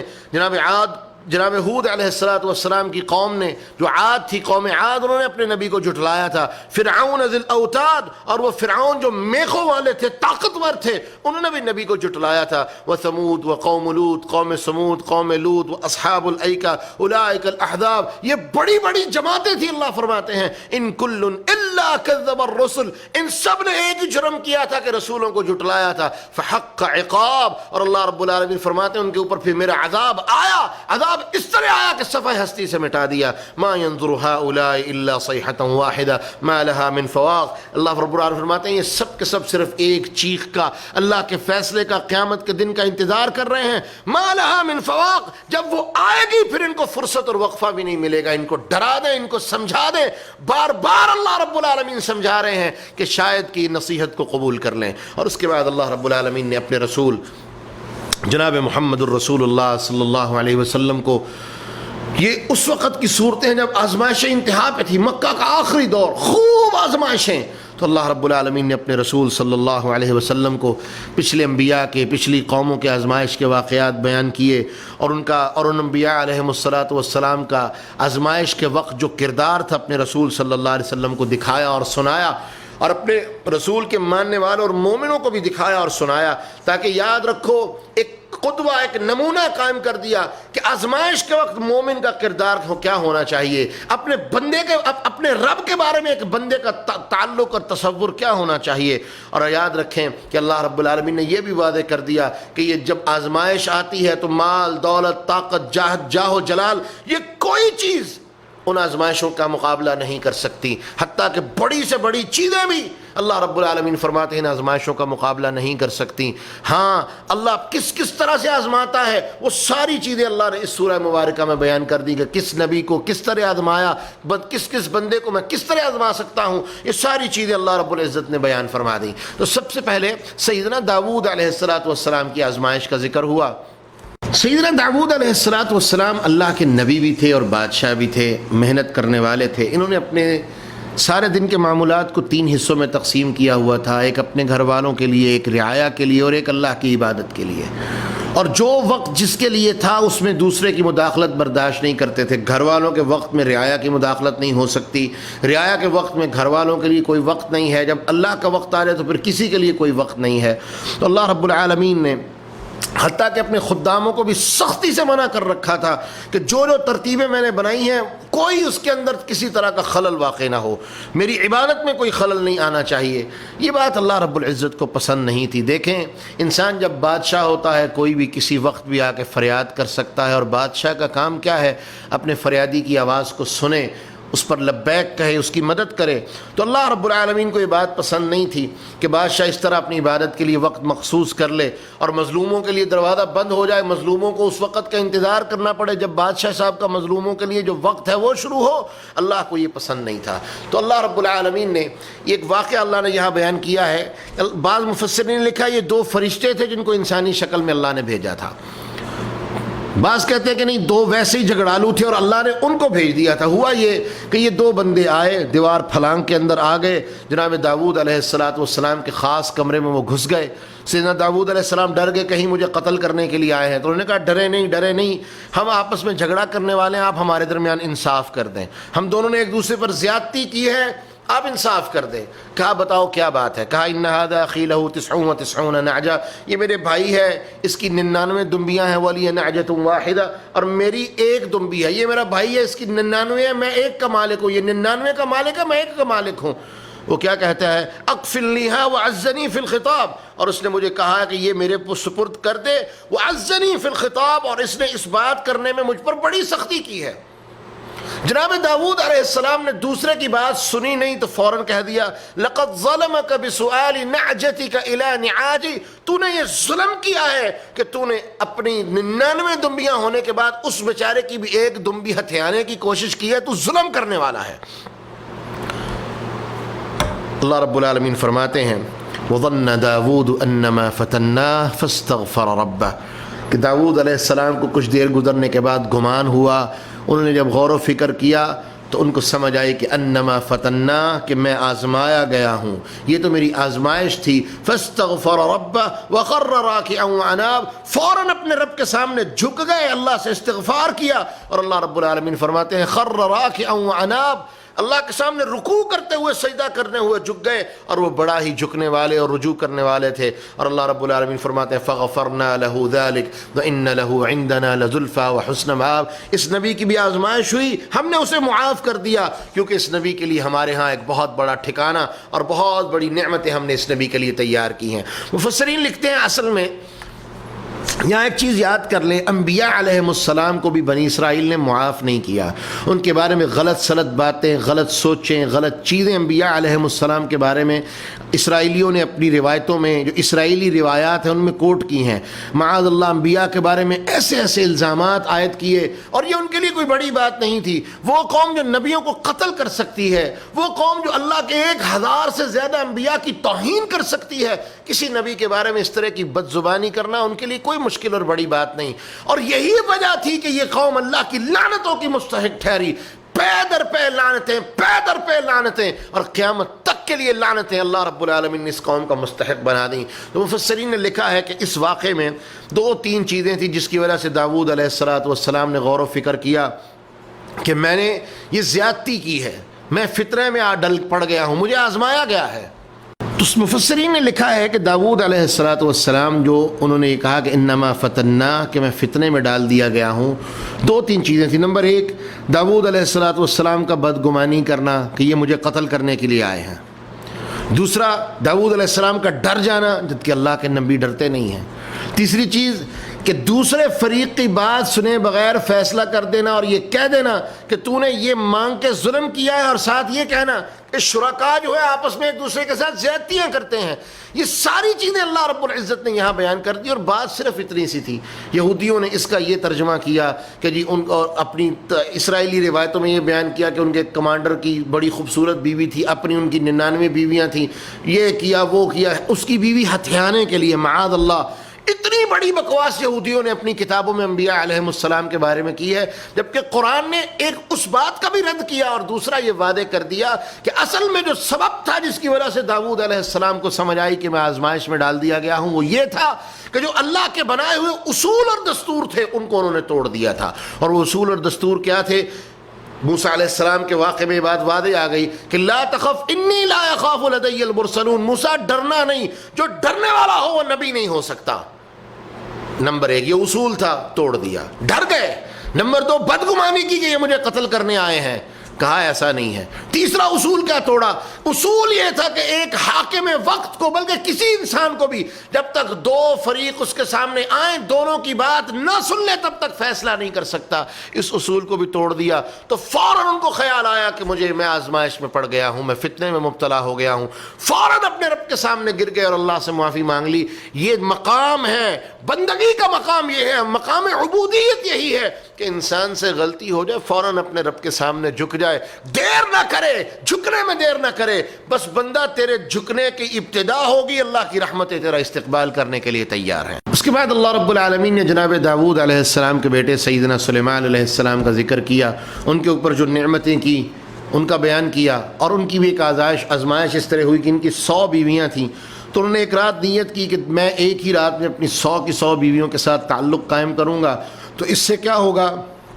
100 بچے پیدا ہوں گے، ہر میں سے ایک ایک بیٹا پیدا ہوگا، اور ان سب کو یہ سارے کے سارے مجاہد ہوں گے، اللہ کے رستے کے لیے وقف ہوں گے، اللہ کے دین کے لیے جہاد کرنے والے ہوں گے. لیکن انشاءاللہ کہنا بھول گئے، اللہ کی طرف سے آزمائش آ گئی. نتیجہ کیا ہوا؟ صرف ایک بیوی حاملہ ہوئی، اور اس نے بھی جو بچہ پیدا کیا، جو بچہ اس بیوی کے پیٹ سے پیدا ہوا وہ بھی ناقص الخلقت تھا، نامکمل تھا، آدھا تھا. تو تب انہیں احساس ہوا کہ مجھ سے غلطی ہو گئی ہے. تو قرآن کہتا ہے وہ بھی اللہ کے سامنے گر گئے اور فوراً دعا کی، رب اغفر لی، اللہ مجھے معاف کر دے، وہب لی ملکا. یہ تب کی بات ہے جب ابھی بادشاہت نہیں ملی. تو پھر دعا کی، اللہ میں تو اس طرح بادشاہت چاہتا تھا، لیکن تو جس طرح چاہے عطا کرنے پہ قادر ہے، اللہ مجھے ایسی بادشاہت عطا فرما. لا ينبغي لأحد من بعدی، جو میرے بعد کسی کو نصیب نہ ہو، میرے بعد کسی کے حصے میں نہ آئے. انک انت الوہاب، اللہ تو بہترین عطا کرنے والا ہے. اللہ فرماتے ہیں پھر ہم نے اس نبی کی دعا کو قبول کر لیا.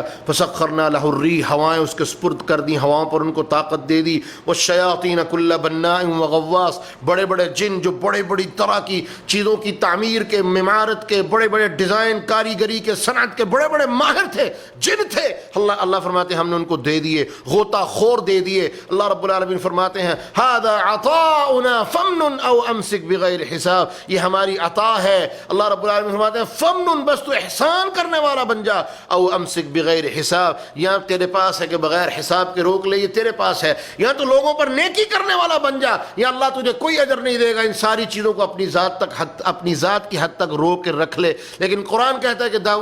سلیمان علیہ السلام نے ان چیزوں کا بہترین استعمال کیا اور اللہ کے دین کی دعوت لوگوں کو دی. یہاں پر ایک بات ایک لمحے کے لیے ذرا ٹھہر جائیں. ہمارے معاشرے کی ایک بہت بڑی خامی، خباثت، گندگی، نجس سوچ جو ہمارے معاشرے میں ہے، میں اس کا یہاں پر رد کر دوں. رسول اللہ صلی اللہ علیہ وسلم ایک دن نماز پڑھ رہے تھے کہ ایک جن نے آ کے آپ کو تنگ کرنا شروع کیا. اللہ کے رسول نے اس جن کو پکڑ لیا. آپ نے تھوڑی دیر کے بعد اس جن کو اس جن نے معافی مانگی، آپ نے چھوڑ دیا. آپ نے فرمایا میرا جی چاہا کہ میں اس جن کو مسجد کے ستون کے ساتھ باندھ دوں،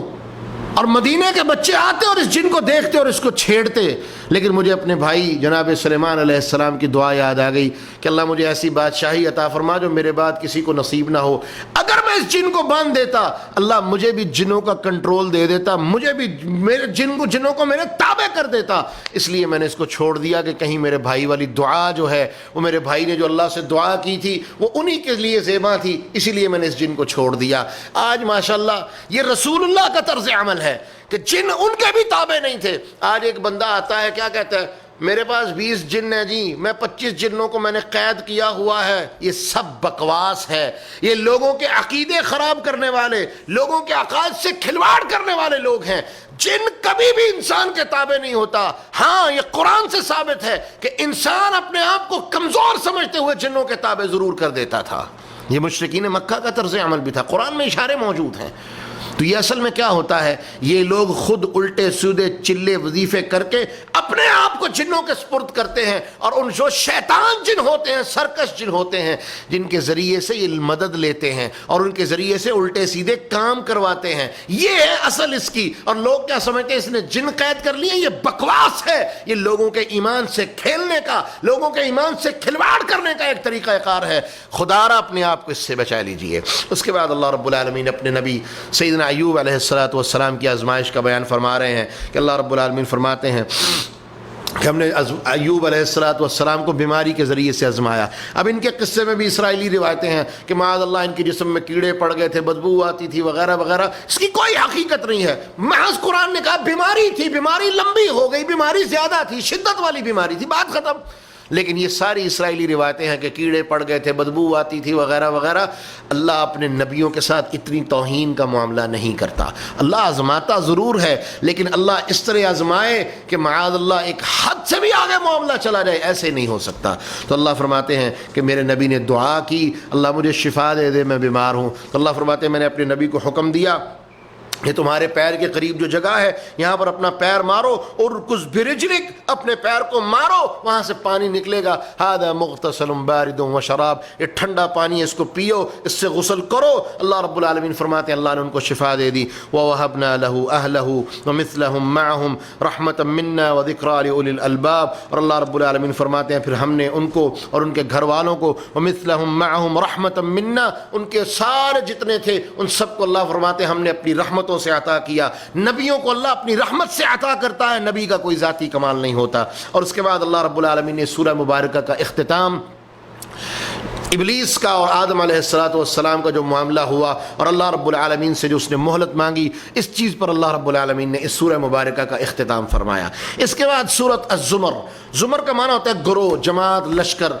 اللہ رب العالمین نے یہ سورہ مبارکہ مکی صورت ہے، اور اس سورہ مبارکہ میں اللہ رب العالمین نے دو گروہوں کا ذکر کیا ہے، ایک مومنین کا گروہ، ایک مشرکین کا گروہ، اور پھر دونوں کا طرز عمل، تعامل اللہ رب العالمین نے سورہ مبارکہ میں کمپیئر کرتے ہوئے پیرلل، یہ کرتے ہیں، مومن یہ کرتے ہیں، مشرک یہ کرتا ہے، مومن یہ کرتا ہے، مشرک یوں کرے گا، مومن یوں کرے گا، سارا اللہ رب العالمین نے ایک بہترین کمپیئر اس سورہ مبارکہ میں بیان فرما دیا۔ تو اللہ رب العالمین اس سورہ مبارکہ کے آغاز میں فرماتے ہیں کہ تنزیل الکتاب من اللہ العزیز الحکیم، یہ کتاب ہے، اس کتاب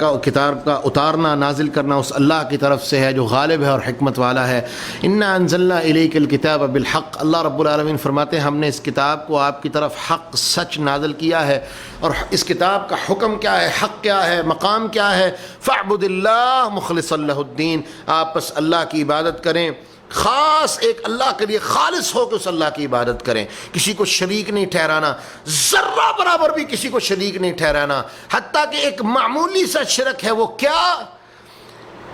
کہ اللہ رب العالمین کی عبادت تو کی ہے لیکن رضا کسی اور کی مطلوب ہے، یہ بھی شرک کے، یہ بھی اللہ رب العالمین کی توحید کے امور کے منافی ہے۔ دکھاوا کرنا اللہ نے اس سے بھی منع کر دیا کہ خالص اللہ کے لیے ہو کہ اللہ کی عبادت کرنی ہے، تب ہی تمہاری عبادتیں قبول ہوں گی اور عبادت کا حق ادا ہوگا۔ الا للہ الدین الخالص، لوگوں جان لو اللہ کا دین خالص ہے، توحید خالص ہے، کوئی ملاوٹ ذرہ برابر بھی گنجائش ہی اللہ نے نہیں چھوڑی، ذرہ برابر بھی توحید کے اندر امیزش آئی، شرک کی کسی طرف سے بھی امیزش آئی، اور اتنی سی امیزش کہ ایک رائی کے دانے کے برابر اللہ پورے کے پورے معاملے کو برباد کر دے گا۔ یہ دودھ کے اندر پیشاب کا ایک چھینٹا جانے والی بات ہے، ایک چھینٹا پیشاب کا آیا پورے کا پورا دودھ خراب۔ توحید خالص ہوگی تب جب اس میں کوئی ملاوٹ نہیں ہوگی۔ اللہ رب العالمین فرماتے ہیں والذین اتخذوا من دونہ اولیاء، وہ لوگ جو اللہ کو چھوڑ کے غیروں کو اپنا رب بناتے ہیں، اولیاء بناتے ہیں، دوست بناتے ہیں۔ اللہ رب العالمین فرماتے ہیں کہ یہ کہتے ہیں ہم ان کی عبادت نہیں کرتے۔ مشرکین کی دو قسمیں ہیں، ایک وہ ہیں جو ان کی عبادت کرتے ہیں، یہ بہت کم ہے۔ اصل میں کیا تھا، یہ ان کو اپنے درمیان اور اللہ کے درمیان وسیلہ بناتے تھے۔ آج کا مشرک بھی یہ کہتا ہے سجدہ میں اللہ کے لیے کرتا ہوں، سجدہ میں اللہ کے سامنے کرتا ہوں، نماز اللہ کے لیے پڑھتا ہوں، روزہ اللہ کے لیے رکھتا ہوں، لیکن بابا جی کا کیا ہے کہ جی بابا جی کے ذریعے سے ہم اللہ کا قرب حاصل کرتے ہیں۔ اللہ ساڈی موڑدا نہیں، انہاں دی سندا نہیں، بابا جی ساڈی تواڈے اگے، تواڈی اللہ اگے۔ کیا مطلب کہ اللہ ہماری سنتا نہیں، ان کی موڑتا نہیں، یہ ہمارے اور اللہ کے درمیان پل کا، برج کا، سیڑھی کا کام کرنے والے ہیں۔ اور اسی لیے مشرک کیا کہتا ہے، بابا جی میری آپ کے آگے ہیں، میں التجائیں آرزویں آپ کے سامنے رکھتا ہوں، آپ میری التجائیں آرزویں اللہ کے سامنے رکھیں۔ جبکہ اللہ کیا کہتا ہے، لوگوں درمیان میں کسی کو نہ لانا، ڈائریکٹ التجائیں مجھ سے، آرزویں مجھ سے، تمنائیں مجھ سے، خواہشیں مجھ سے، سوال مجھ سے، التجا مجھ سے۔ جب میرے علاوہ کسی غیر کے سامنے جاؤ گے یہ شرک ہوگا، میں تمہیں معاف نہیں کروں گا۔ اللہ رب العالمین فرماتے ہیں وہ کہا کرتے تھے ما نعبدهم الا ليقربونا الى الله زلفى، ہم کی عبادت، ان کی عبادت اس لیے کرتے ہیں کہ یہ ہمیں اللہ کے قریب کر دیتے ہیں، یہ اللہ کے ہمیں قریب کرتے ہیں، بہت اچھی طرح ہمیں اللہ کے قریب کر دیتے ہیں۔ جیسے شیعہ کہتے ہیں نا کہ اللہ کے رسول جب معراج پہ گئے اللہ نیچے آنے کے لیے تیار نہیں تھا، رسول اوپر جانے کے لیے تیار نہیں تھے، تو درمیان میں ایک ہاتھ آیا، اس نے اللہ کے ہاتھ کو پکڑا، رسول کے ہاتھ کو پکڑا، دونوں کو ملا دیا۔ انا للہ و انا الیہ راجعون۔ یہ اللہ کی شان نہیں، اللہ کی توہین ہے۔ اور یہی آج کے مشرک کا عقیدہ ہے، وہ کیا کہتا ہے، میں بابے کی عبادت نہیں کرتا بلکہ بابے کو اللہ کے سامنے اپنے لیے تقرب کا ذریعہ بناتا ہوں۔ ان اللہ یحکم بینہم فیما ہم فیہ یختلفون، بے شک اللہ ان کے درمیان اس چیز کے بارے میں جس میں یہ اختلاف کرنے والا ہے اللہ فیصلہ کرنے والے ہیں۔ اور جان لو اللہ اپنے درمیان اور اپنے بندے کے درمیان کسی کو لانے کا حکم نہیں دیتا، اجازت نہیں دیتا، یہ جھوٹ ہے، یہ بکواس ہے جو لوگ اللہ کے بارے میں بیان کرتے ہیں۔ ان اللہ لا یہدی من هو کاذب کفار، یہ جھوٹا ہے، اور جو جھوٹ بولنے والا اور کفر کرنے والا ہو اللہ اس کو ہدایت نہیں دیتے۔ اس کے بعد اللہ رب العالمین نے اپنا تعارف کروایا کہ خلق السماوات والارض، اللہ وہ ذات ہے جس نے آسمانوں اور زمینوں کو حق کے ساتھ پیدا کیا، دن کو رات پر، رات کو دن پر لپیٹ دیتا ہے، سورج چاند کو تابع کر دیا ہے۔ اللہ نے ساری نشانیاں اپنے بندوں کو ان آیات مبارکہ میں اپنے سامنے بیان فرمائی، اپنے بندوں کے سامنے بیان فرمائی۔ اور اس کے بعد اللہ رب العالمین فرماتے ہیں کہ دیکھو یہ ساری نشانیاں میری ہیں، تو ان نشانیوں کو دیکھ لینے کے بعد حق کیا ہے، میری بندگی کرو۔ تو اللہ رب العالمین نے فرما دیا ان تکفروا فإن اللہ غنی عنکم، میری نشانیاں، میری تخلیق، میرا پیدا کرنا سب کچھ میرا، اگر میرے ساتھ کفر کرو گے فإن اللہ غنی عنکم، میں اللہ تم سے غنی اور بے پرواہ ہوں۔ ولا يرضى لعباده الكفر، لیکن وہ اپنے بندوں کے لیے ناشکری کو، کفر کو پسند نہیں فرماتا۔ وَإِن تَشْكُرُوهُ يَرْضَهُ لَكُمْ، اور اگر تم اس کا شکر ادا کرو گے وہ تم سے راضی ہوگا۔ کیا مطلب کہ وہ اللہ پسند نہیں کرتا تم ناشکری کرو، لیکن اگر ناشکری کرو گے اللہ غنی ہے، بے پرواہ ہے، اس کو تمہارے شکر کی کوئی حاجت، ضرورت، محتاجی نہیں۔ ہاں اگر شکر کرو گے يَرْضَهُ لَكُمْ، وہ تمہاری اس شکر کی قدر کرے گا، تم سے راضی ہو جائے گا۔ وَلَا تزر وازرۃ وزر اخرى، اور اگلا اصول جان لو، کسی کا بوجھ کسی پر نہیں پڑے گا، ہر کوئی اپنے عمل کا خود جواب دے گا۔ الیہ ثم الی ربکم مرجعکم فینبئکم بما کنتم تعملون، اور جان لو دنیا کی زندگی گزارنے کے بعد تم نے اللہ کے سامنے جانا ہے، اور پھر وہ تمہیں سب کچھ بتائے گا، وہ بھی بتائے گا جو تم منہ سے ظاہر کرتے تھے، وہ بھی بتائے گا جو تم دل میں رکھتے تھے، سب کچھ تمہارے سامنے بتا دے گا۔ اور اس کے بعد اللہ رب العالمین نے اپنے بندوں کو ہجرت کا حکم دیا کہ اللہ فرماتے ہیں میرے بندوں کو فرض ہے کہ وہ ہر حال میں اللہ کے لیے عبادت کرنے والے، اس کی تابعداری کرنے والے بن جائیں، خالص اللہ کے لیے ہو جائیں۔ اور اگر کسی وجہ سے وہ کوئی فریضہ نہ ادا کر سکیں، کوئی رکاوٹ آ رہی ہو، اللہ کے حق میں کمی بیشی ہو رہی ہو، ایسی جگہ پر رہ رہے ہوں جہاں پر ان کی زبانوں پر یہ شکوہ ہو کہ ہم اللہ کا حق نہیں ادا کر پا رہے، نماز نہیں ادا کر پا رہے، روزہ نہیں رکھ پا رہے، زمین تنگ کر دی گئی ہے، پریشان ہے، اللہ کا حق ادا نہیں ہو رہا، اللہ فرماتے ہیں ایسی زمین کو چھوڑ کر دوسری جگہ پر جانا تمہارے لیے فرض ہے جہاں تم اللہ کا حق بہترین ادا کر سکو، کیونکہ یہ زمین اللہ کی، اللہ تمہارا مالک، وہ تمہیں حکم دے رہا ہے کہ چھوڑ دو اس جگہ سے جہاں تم اللہ کا حق ادا کرنے سے قاصر ہو، ایسی جگہ پر چلے جاؤ جہاں تمہیں اللہ کا حق ادا کرنے میں کوئی رکاوٹ نہ ہو۔ اللہ رب العالمین فرماتے ہیں قل یا عباد الذین آمنوا اتقوا ربکم، میرے نبی ان کو کہہ دیے میرے وہ بندے جو ایمان لائے ہیں اپنے رب سے ڈرو، للذین احسنوا فی هذه الدنیا حسنہ، وہ لوگ جنہوں نے اس دنیا کے اندر بہترین اعمال کیے، بہتر دنیا کے اندر نیکی کرنے والے ہیں، بھلائی کرنے والے ہیں، اور لیکن کیا ہے کہ ان کو بھلائی سے روکا جا رہا ہے، نیکی سے روکا جا رہا ہے، تو اللہ کیا کہہ رہے ہیں ارض اللہ واسعہ، میری زمین بڑی وسیع ہے، ہجرت کر جاؤ، انما یوفی الصابرون اجرہم بغیر حساب۔ اور یہ ہجرت بہت بڑی تکلیف والا معاملہ ہے، لیکن جو صبر کر لے گا، جو کامل مکمل بہترین صبر کرنے والا ہے، اللہ رب العالمین فرماتے ہیں میں ان کو بغیر حساب کے بے حساب اجر عطا فرماؤں گا۔ قل انی امرت ان اعبد اللہ، میرے رسول اعلان کر دیں کہ مجھے میرے اللہ نے حکم دیا ہے ان اعبد اللہ مخلصا لہ الدین، کہ میں اپنے اللہ کے لیے اس کی عبادت کرنے میں، بندگی کرنے میں خالص ہو جاؤں۔ وَأُمِرْتُ لِأَنْ أَكُونَ أَوَّلَ الْمُسْلِمِينَ، مجھے میرے رب نے حکم دیا ہے کہ سب سے پہلے میں اپنے رب کو ماننے والا بنوں، سب سے پہلے اللہ، سب سے پہلے اللہ کا حکم، سب سے پہلے اللہ کی بندگی۔ اور اس کے بعد وَأُمِرْتُ قُلْ إِنِّي أَخَافُ إِنْ عَصَيْتُ رَبِّي عَذَابَ يَوْمٍ عَظِيمٍ، اور میرے رسول ان کو یہ بھی بتا دیں کہ آپ ڈرتے ہیں، ہر مومن کو چاہیے کہ وہ ڈرے کس بات سے؟ ان عصیت، اگر میں اپنے رب کی نافرمانی کروں گا، عذاب یوم عظیم، وہ بڑے دن کا عذاب، بڑا عذاب جو اللہ نے تیار کر رکھا ہے، اس سے ڈرنا چاہیے۔ قل اللہ اعبد مخلصا لہ دینی، اور پھر ان کو کہہ دیں کہ اللہ کی عبادت کرو، اور اس حال میں اس کی عبادت کرو کہ تم اپنے آپ کو اللہ کے لیے اور اس کے دین کو خالص کرنے والے اور بہترین کرنے والے ہو، کسی طرح کی کوئی ملاوٹ کرنے والے نہیں ہو۔ اللہ رب العالمین نے ان لوگوں کی عقل مندی کی بات کی، ان لوگوں کی تعریف بیان فرمائی۔ اللہ فرماتے ہیں والذین اجتنبوا الطاغوت، جنہوں نے طاغوت کو چھوڑ دیا، کفر کو چھوڑ دیا، اللہ کی نافرمانی کے رستے کو چھوڑ دیا، کس لیے؟ ان یعبدوها، کہ وہ اللہ کی عبادت کریں گے، وانابوا الی اللہ، اور وہ اللہ کی طرف جھک گئے، رجوع کر لیا۔ اللہ رب العالمین فرماتے ہیں فبشر عباد، میرے بندوں کو خوشخبری دے دو۔ کس بات کی خوشخبری؟ اللہ ان سے راضی ہے اور جنتیں ان کا انتظار کر رہی ہیں۔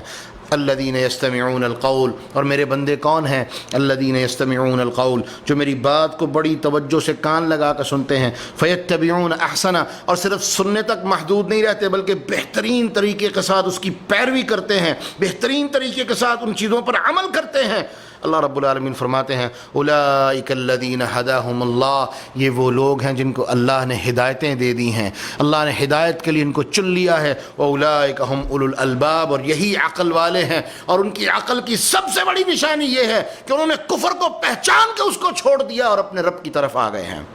اس کے بعد اللہ رب العالمین نے ان عقل مندوں کے لیے جو جنتوں میں انعامات تیار کر رکھے ہیں ان کا بیان کیا، اور اس کے بعد اللہ رب العالمین پھر اپنی کچھ نشانیاں بیان کرنے کے بعد قرآن مجید کے بارے میں بیان فرماتے ہیں کہ اللہ نزل احسن الحدیث، اللہ وہ ذات ہے جس نے یہ بہترین کتاب نازل فرمائی ہے۔ یہ لفظ حدیث قرآن پر بھی بولا جاتا ہے، حدیث پر بھی بولا جاتا ہے۔ اللہ نزل احسن الحدیث کتابا متشابہا، وہ کتاب جو متشابہ ہے،